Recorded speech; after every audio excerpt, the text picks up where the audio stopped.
আসসালামু আলাইকুম, কেমন আছেন সবাই? আশা করি ভালো আছেন। আল্লাহর অশেষ রহমতে আমরাও ভালো আছি। চলে আসলাম নতুন একটি ভিডিও নিয়ে। এই তো দুপুর থেকে ভিডিওটা শুরু করলাম। তো এখানে আমি রান্নার জন্য অনেক অনেক কিছুই করে নিয়েছি। তাই তো গুঁড়া মাছ বের করছি, চিংড়ি মাছ।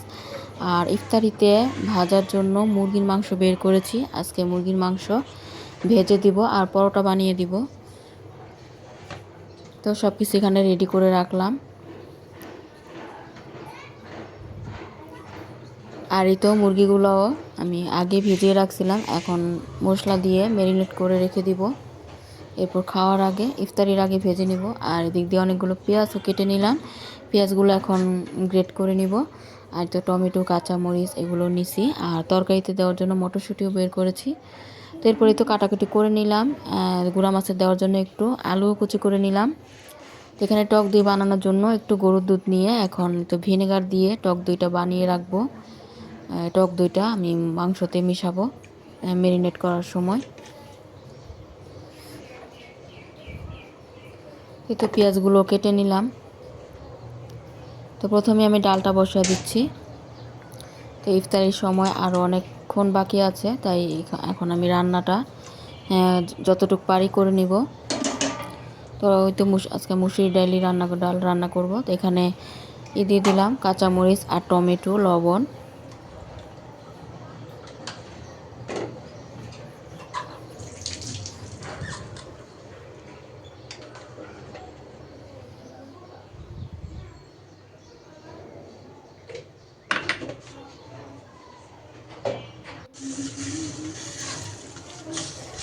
তো এখন আমি তো পাশের চুলাতে গুঁড়া মাছটা বসাবো। তো মশলা এখন কষিয়ে নিচ্ছি। তো আলুটা দিয়ে দিব, আলু কুচিটা।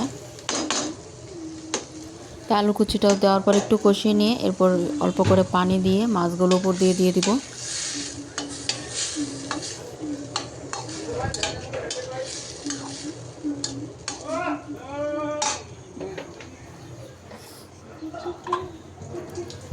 তো কতগুলো টমেটো দিয়ে দিচ্ছি।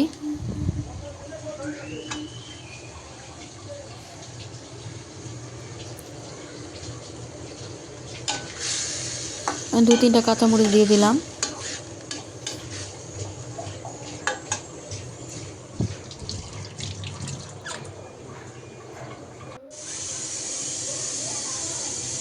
তো মাংসটা এখন ম্যারিনেট করব। তো আমার মেয়ে বলতেছে তুমি ভিডিও করো, আমি মা খাই।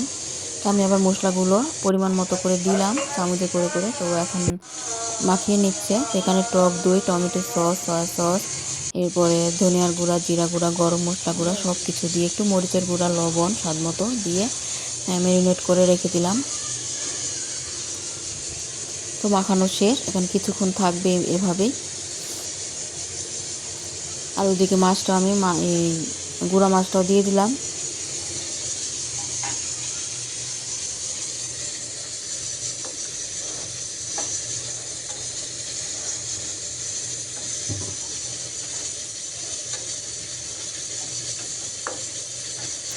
তো আমি মাছ দেওয়ার পর নাড়াচাড়া করি না, ছোট মাছ ভেঙে যায়। তো আমার মেয়ে দিক দিয়ে নাড়াচাড়া করতেছে, তাই আমি বললাম যে নাড়াচাড়া করো না।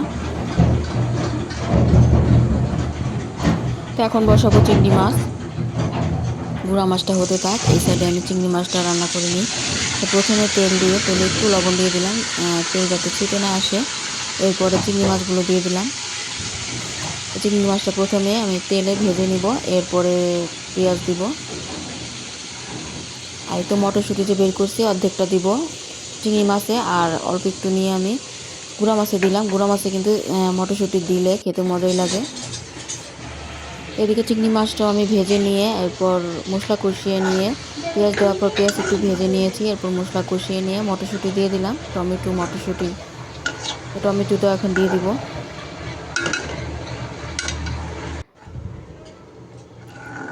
এতে টমেটোটা দেওয়ার পর অল্প করে ঝোলের জন্য পানি দিয়ে দিলাম।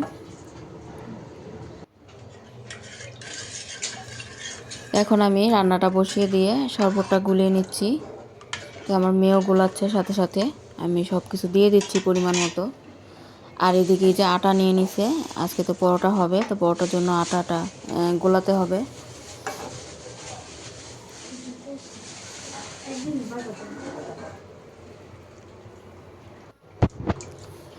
আগে আজকেও বাঙ্গি জুস করব। বাঙ্গি তো এমনি কাটলে তেমন একটা মজা লাগে না, খাওয়া হয় না, আর জুস বানালে খাওয়া হয়ে যায়। আর এদিকে তরকারিটা তরকারিটা আরেকটু হবে, ঝোলটা একটু টানবে। তো এই তো কুসুম গরম পানি দিয়ে আটাটা গুলাবো। তো বাঙ্গিটা এখন জুস বানিয়ে নিব।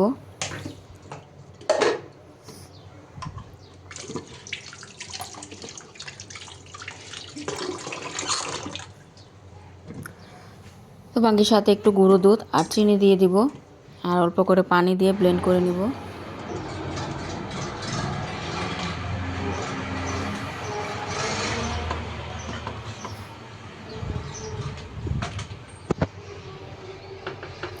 এইদিকে মেয়ে বলতেছে আমি আটাটা গুলাই। তো এই তো আটা নিয়ে নিচ্ছে। এখন এটাতে তেল আর লবণ দিয়ে, এখন আমি বললাম যে তেল আর লবণ দিয়ে মাখিয়ে নাও। তা আমি এদিক দিয়ে শরবতটা বানিয়ে নিচ্ছি।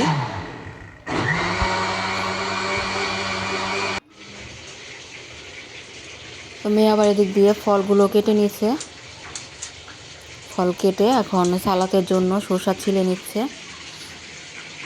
আর বড় মেয়ে এবার একটা কাবাব বানাবে আলু আর ডিম দিয়ে, তো ও ওটাই রেডি করতেছে। আর আমি এদিক দিয়ে মুরগিগুলো ভেজে নিচ্ছি। আর মুরগি মাখানোর যে মশলাটা, এটা আমি আলাদাভাবে মুরগি ভাজার তেলেতে ভুনা করে নিব।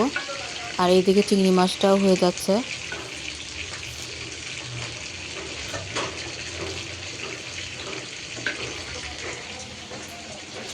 তো আটাটা পরে আমি মাখিয়ে নিয়েছি। আর এদিকেই তো আলু আর ডিম একসাথে সিদ্ধ করে এখন গ্রেট করে নিয়েছে।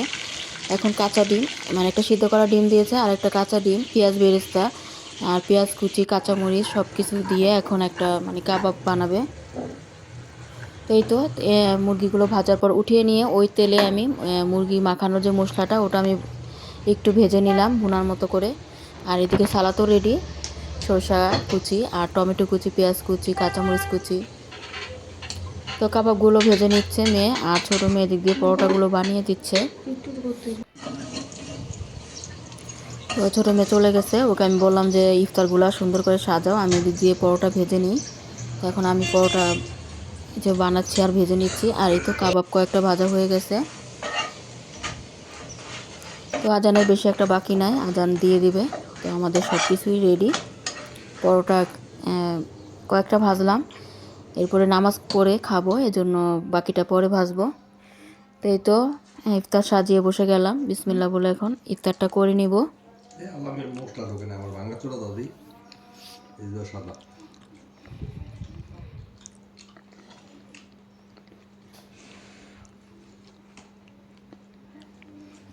মাশাআল্লাহ, মুরগির ভাজা মানে গ্রিলের মতো করেছি। গ্রিলটা খেতে খুবই মজা লাগছে, মশলাটা অনেক মজা লাগছে সালাদের সাথে খেতে। আর কাবাবটাও ভালোই ছিল।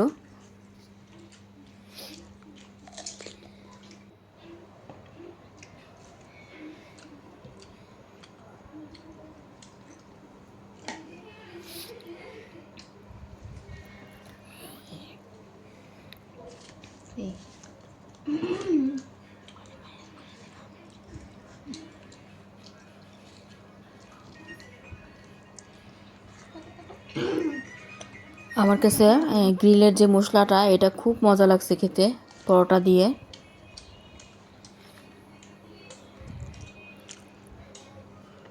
তো প্রতিদিন না ওই ইফতার ভাজা পোড়া ওগুলা খেতে ভালো লাগে না, 2-3 দিন পর একদিন ভালোই লাগে। তো মাঝে মাঝে অন্য ধরনের আইটেম, অন্য ধরনের ইফতার খেতে ভালো লাগে।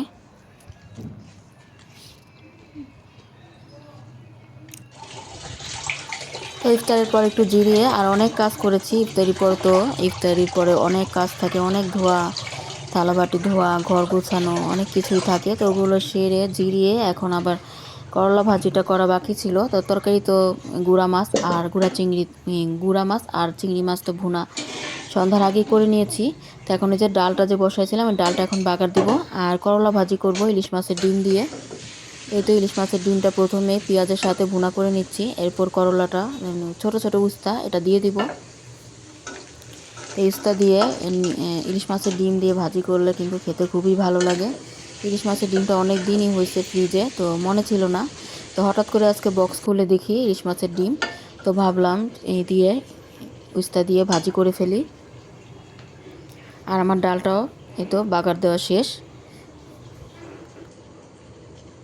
তো এই তো আজকের মতো রান্নাবাড়া এখানে শেষ।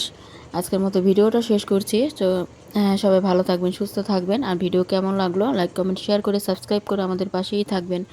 আল্লাহ হাফেজ, আসসালামু আলাইকুম।